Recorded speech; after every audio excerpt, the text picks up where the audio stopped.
Hello friends, web education में आपका स्वागत है। आज हम देखेंगे एमपीएसआई के प्रीवियस ईयर के क्वेश्चन पेपर। ठीक है, इसमें हम हिंदी के सेक्शन सॉल्व कर रहे हैं। इससे पहले मैं तीन क्वेश्चन पेपर ऑलरेडी करवा चुकी हूँ, तो आप उसको भी चैनल में जाके देखिएगा। आज हम चौथा पेपर स्टार्ट करेंगे। ठीक है, तो चलिए देखते हैं आज का पहला प्रश्न है, काव्य तीन प्रकार के कहे गए हैं, तो वो कौन कौन से हैं, तो चलिए देखते हैं। इसका आंसर होगा ऑप्शन नंबर 3, ध्वनि, गुणीभूत, व्यंग और चित्र। ठीक है, काव्य तीन प्रकार के कहे गए हैं, ध्वनि, गुणीभूत, व्यंग और चित्र। ठीक है, अगला देखते हैं क्वेश्चन नंबर 2, अक्षरा पत्रिका का प्रकाशन कहाँ से होता है, तो अक्षरा पत्रिका का प्रकाशन भोपाल से होता है। ठीक है, इसका आंसर होगा ऑप्शन नंबर 3, भोपाल। अगला देखते हैं क्वेश्चन नंबर 3, बाइकॉट पारिभाषिक शब्द किस व्यक्ति के नाम से बना है, तो बाइकॉट जो है ये कैप्टन बाइकॉट के नाम से बना है, तो इसका आंसर होगा ऑप्शन नंबर 1। अगला देखते हैं क्वेश्चन नंबर 4। क्वेश्चन नंबर 4 है, अप्रूवल शब्द से बना हिंदी पारिभाषिक शब्द है, तो अप्रूवल का हिंदी मीनिंग होता है अनुमोदन। ठीक है, इसका आंसर होगा ऑप्शन नंबर 2, अनुमोदन। अगला देखते हैं क्वेश्चन नंबर 5। क्वेश्चन नंबर 5 है, अनियोक्ति अलंकार का उदाहरण है, तो अब हम इसमें देखेंगे जो एग्जाम्पल दिए हुए हैं ऑप्शंस में। सबसे पहले देखेंगे अनियोक्ति अलंकार होता क्या है, तो काव्य की जिन पंक्तियों में वाक्य को स्पष्ट रूप से ना कहकर अप्रत्यक्ष रूप से कहा जाता है वो अनियोक्ति अलंकार होता है। इसके बाद अब हम फाइंड करेंगे ऑप्शन से, तो इसका आंसर होगा नहीं पराग नहीं मधुर मधु नहीं विकास इह काल अली कली ही सौ बिंध्यो आगे कौन हवाल, तो इसका आंसर होगा ऑप्शन नंबर 4। अगला देखते हैं क्वेश्चन नंबर 6।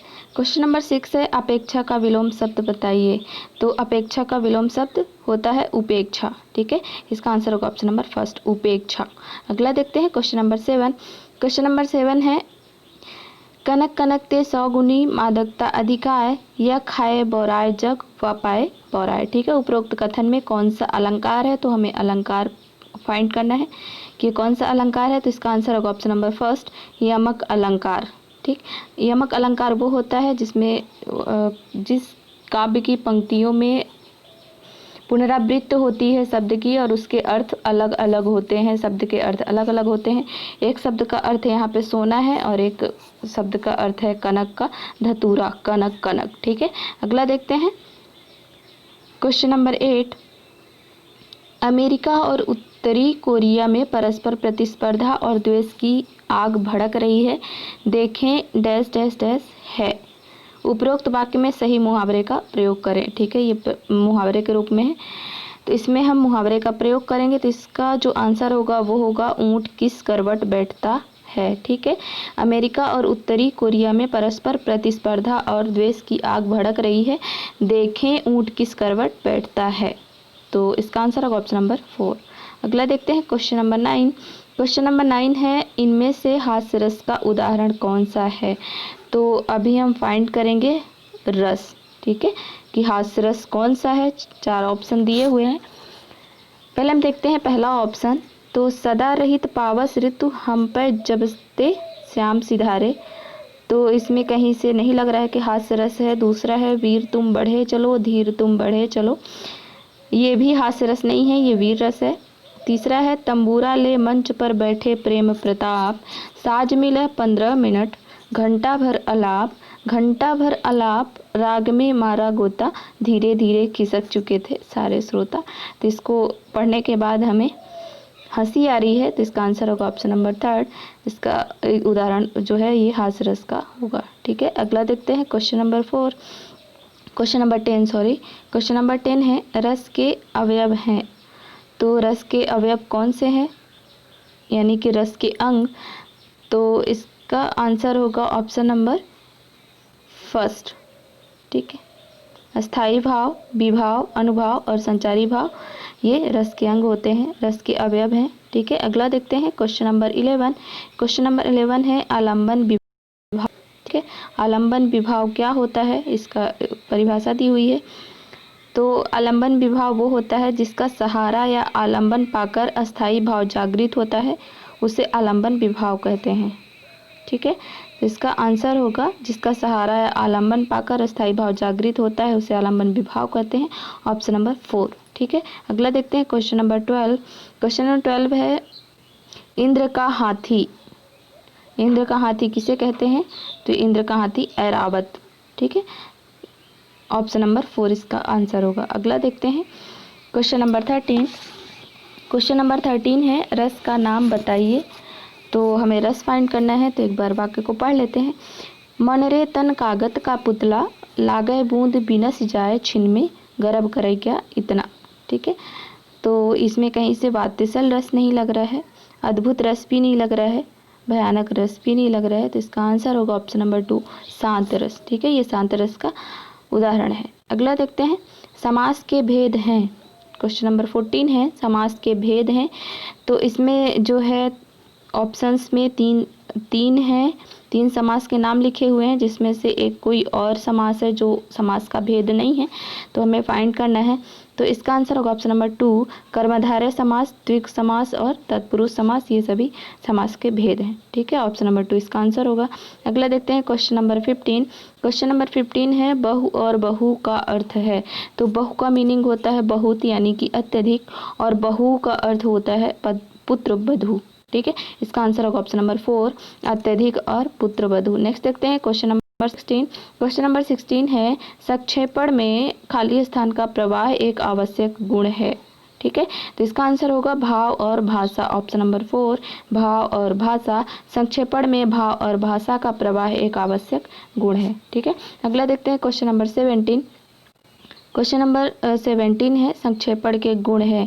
तो हमें संक्षेपण के गुण बताना है, तो ये होगा पूर्णता, संक्षिप्तता और भाषा की सरलता। ठीक है, संक्षेपण में शब्द पूर्ण होना चाहिए और छोटा होना चाहिए और भाषा सरल होनी चाहिए, तो इसका आंसर होगा ऑप्शन नंबर 4 पूर्णता, संक्षिप्तता, भाषा की सरलता। अगला देखते हैं क्वेश्चन नंबर 18 काव्य या कविता का शाब्दिक अर्थ है।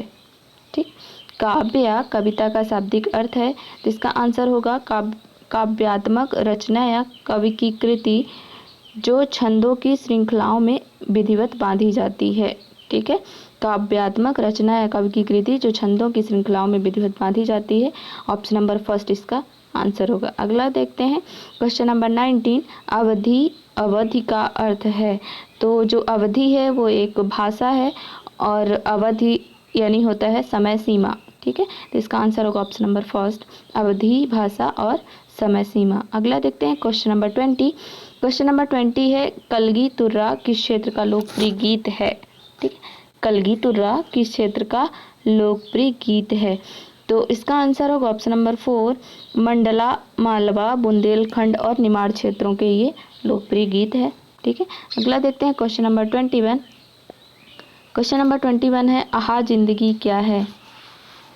तो आहा जिंदगी एक पत्रिका का नाम है। ठीक है, ऑप्शन नंबर 4 इसका आंसर होगा आहा जिंदगी एक पत्रिका का नाम है जो भोपाल से प्रकाशित होती है और ये मासिक पत्रिका है। ठीक है, अगला देखते हैं क्वेश्चन नंबर 22। क्वेश्चन नंबर 22 है ई प्रत्यय से बना शब्द है।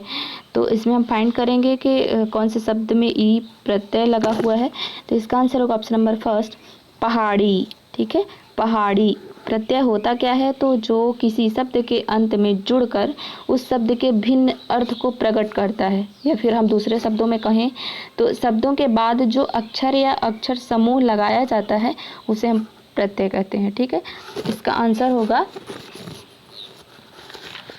ऑप्शन नंबर 1 पहाड़ी। ठीक है, अगला देखते हैं क्वेश्चन नंबर 23 राधा नाचती गाती है का मिश्र वाक्य है।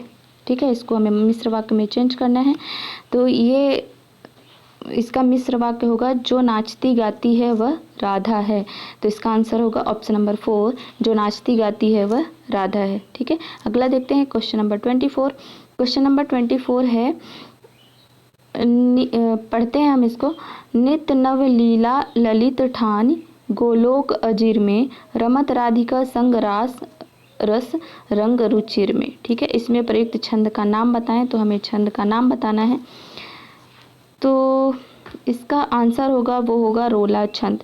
सबसे पहले तो छंद में हमें मात्राएं आना चाहिए। फ्रेंड्स, अगर आपको छंद पढ़ना है तो आप हमें कमेंट करके बताइए। ठीक है, तो फिर मैं छंद का वीडियो अपलोड करूँगी।